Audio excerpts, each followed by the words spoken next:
രാഷ്ട്രീയ പ്രതിഷേധ യോഗങ്ങളിലേക്ക് എതിർ രാഷ്ട്രീയ ചേരിയിലുള്ളവർ ഇരച്ചു കയറി പ്രശ്നം സൃഷ്ടിക്കുന്നതൊക്കെ നമ്മൾ ഏറെ കണ്ടിട്ടുണ്ട്.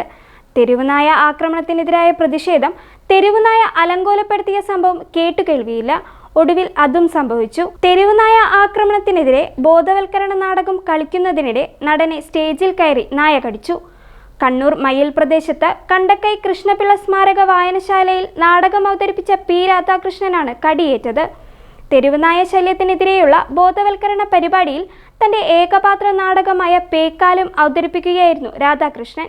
നാടകം തുടങ്ങി അല്പസമയത്തിനകം വേദിയുടെ പിന്നിൽ നിന്ന് കയറി വന്ന നായ വലതുകാലിന് പിന്നിൽ കടിച്ച ശേഷം ഓടിക്കളഞ്ഞു. കുട്ടി തെരുവുനായ ആക്രമണത്തിന് ഇരയാകുന്ന രംഗം അഭിനയിക്കുന്നതിനിടെ നായ കുരയ്ക്കുന്ന ശബ്ദം പശ്ചാത്തലത്തിൽ ഉപയോഗിച്ചിരുന്നു. ഈ സമയത്താണ് നായ സ്റ്റേജിലേക്ക് ഓടിക്കയറി കടിച്ചത്. പക്ഷേ ഇതെല്ലാം നാടകത്തിന്റെ ഭാഗമാണെന്നാണ് കാണികൾ ആദ്യം കരുതിയത്.